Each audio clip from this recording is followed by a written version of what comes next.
Hello, my fellow brothers and sisters. I'm 40 Conk, and today we will be beginning a series discussing something as iconic as the Aquila on an Astartes chest plate, the bolt rifles.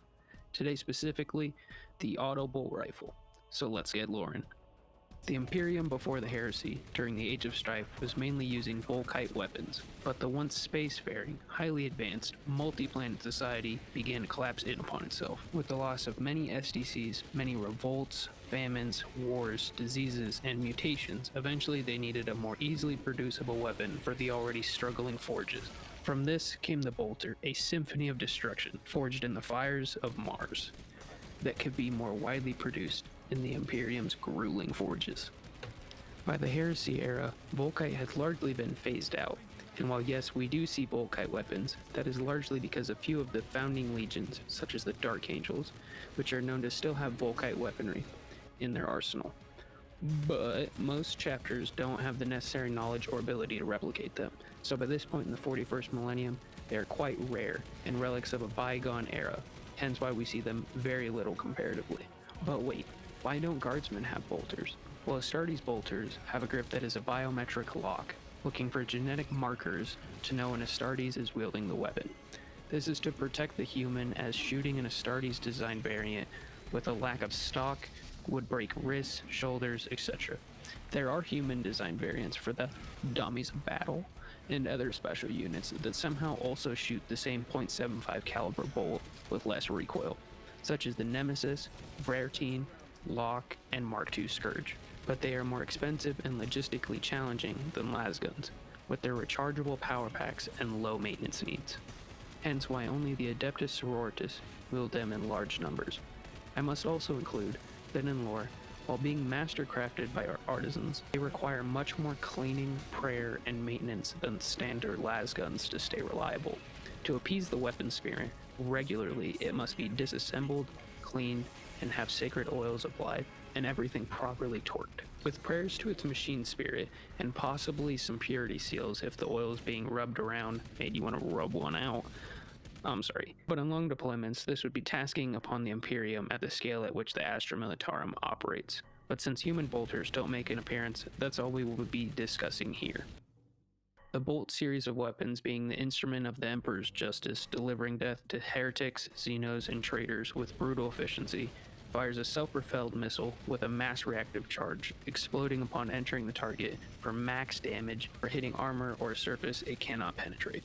Although there are many different ammo types and variants, not all are mass reactive or explosive, and serve a variety of purposes. Standard anti-personnel ammo has a deuterium core with a diamantine tip, with a mass reactive charge, which appears to be the only ammo type in-game. For example, some effect or chemical rounds exist in lore, such as Inferno bolts, Dragonfire bolts, Hellfrost bolts, Mortice bolts, and specialty bolts, such as Anti-Psyker, psychically charged Inferno bolts, armor-piercing bolts, which are Kraken or Inventions bolts, anti-robotic Tempest bolts, and even target-seeking rounds, such as Executioner and Seeker bolts.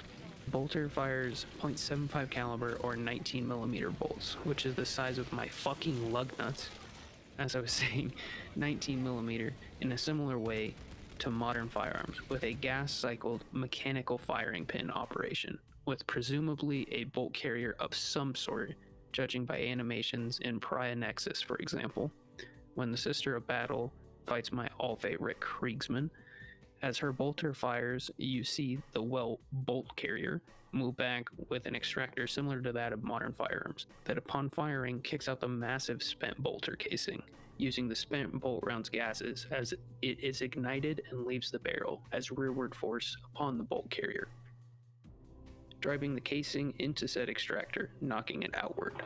Next, a magazine which is connected to the bottom of the bolter casing, which feeds bolts up into the feed ramp to be caught on the bolt carrier and brought forward as the bolt carrier returns to battery, for the forward position. Some bolters are single shot, but it seems most have different firing modes, such as single shot and 30-round burst, or single and full auto. It seems it just depends on the application, but usually it has more than just one firing mode. There are many bolter variants, some created with specific purpose and some versatility for an ever-changing battlefield, but most of them are sparsely heard about in lore, and there are many. If requested, I can go over variants not in-game used by astartes, but for the sake of ease, let's stick to what's here. The auto bolt rifle is a variant of the Mark II call pattern, which was created by Archimagos Dominus Belisarius Call. The Mark II call is the poster boy of bolters, used by almost everyone and shown everywhere. It is a modular design, allowing for changes in loadout based on mission criteria to make new variants as needed using different attachments. The auto bolt rifle, our little unstabilized BB gun for Tyranids, is a specialized variant for closer range. It trades the range and accuracy of the Mark II call's targeting system for a faster fire rate and a 35 to 45 round drum-shaped rotary magazine, depending on quality, featuring a viewport on the side of the magazine exposing the ammunition. This setup makes sense for close quarters and allows for an astartes to make use of the firepower they can behold and sustain compared to regular humans. There is a variant of the auto bolt rifle called, ta-da, you guessed it, heavy auto bolt rifle, which is not in fact the heavy bolt rifle. No, while sounding the same and pretty much being the exact same purpose, they are two different things. The heavy auto bolt rifle, which doesn't appear in game, and is a whole sentence on the wiki just stating it simply has better accuracy and range, which is just wow, big name for himself. The heretic version of the auto bolt rifle is called the Heretic Hellstrom bolt gun, which is nothing like the auto bolt rifle. It has a closed magazine, missing the viewport normally seen there, and much more jagged edges all around, and now doesn't feature a bolt carrier, instead having a button slide or something. I don't know, ask a heretic, I ain't one. As far as I can see, it must fire some kind of caseless chaos warp BS ammunition, which we see during the campaign. It has trails behind the round, implying it's not regular bolter ammunition, but chaos tainted. And last but most important, a chaos pendant is hung under the barrel, so we can be absolutely sure our edginess is pissing off as many loyalists as possible. For our in-game damage comparison, we're going to be using Sangors because Hormaguns have weird multipliers, so I had to change plans to keep this relevant, and Tyranid Warrior Majoris enemies on Substantial for comparison's sake, as it is middle difficulty and one of the most common enemies. Majoris have 223.3 points of health, and Sangors have 31.9 on Substantial. Something a scholar would note, that means listen aspirant, is enemies have body part multipliers, and for sake of ease, we won't be discussing those here, but I would be dumb not to include that the Tyranid Warrior has a 2x to the head. That makes a big difference when you're crusading the Xenos. In PvP, which I will say I have significantly less experience in compared to PvE, the auto bolt rifle can be very helpful when you turn around the corner with a brother into a couple heretics close together and you want to take advantage of that fire rate and decent spread. But trying to engage past the 10-meter range, you're just getting picked off by better ranged weapons, unless you're a good shooting brother, which I am not. So I would try to use the layout of the map to try and get closer to enemies for engagements. I don't really find myself using this gun at all, ever since I unlocked the bolt carbine, as it better fills the short range bullet hose archetype. Now, on to PvP, where all the players have hairy balls. So for a baseline, the stock auto bolt rifle has 1.7 damage per shot. Conk here. Just wanted to come out and say, a patch came out while I was making this, so anytime the number I say and the actual damage number on screen are different, that's why. Explaining why it feels like I'm hitting Tyranids in the face with a napkin from a little kid's birthday party. But 450 rounds per minute and a max spread of 2.1 while aiming, or 3.99 from the hip. 35 rounds, 4.85 degrees of recoil, and a piercing of 2, meaning it hits your target and one more target. This is a gun that can benefit from better variants, but in my opinion is surpassed by other options from the Forge. The bullet spread is quite large, and the bullets that do land feel more like a gentle suggestion for the Tyranids to die, rather than a killing blow. For example, the Sangor takes 18 to 19 shots. But wait, the Majoris has 223.3 health points, so just a casual 132 shots, just under 4 magazines of ammunition for one target. Now I get melee is one of the biggest aspects of the game, but this is like Sisyphus. Instead of a boulder, it's killing a Zoanthrope with 290 health, or Emperor Forsaken You, a Neuranthrope with 1450 health when you have a Bulwark and an Assault. Or I should say, when there's no heavy or sniper, just to give that needed damage. For the Mastercrafted slot, I went with the Alpha variant, because yeah, that spread is abysmal, and it gets lowered to a max 3.39 at the hip and 1.79 while aiming. and lowering the recoil to 3.88 degrees, making it significantly more accurate. The ammo increase and mag size of the other variant could be worthwhile, but I'd argue if you could hit your shots, maybe you would need less. But as you can see, this little Tyranid BB gun is just full of awfulness. The damage only increases to 1.87, making it 17 to 18 bolt rounds for a Sangor, or 120 for a Tyranid Warrior. Forgive me, Archmagos, but what the fuck was the Omnissiah smoking allowing this shit? Thankfully, it's a short grind to Artificer. Oh wait, what's your reward?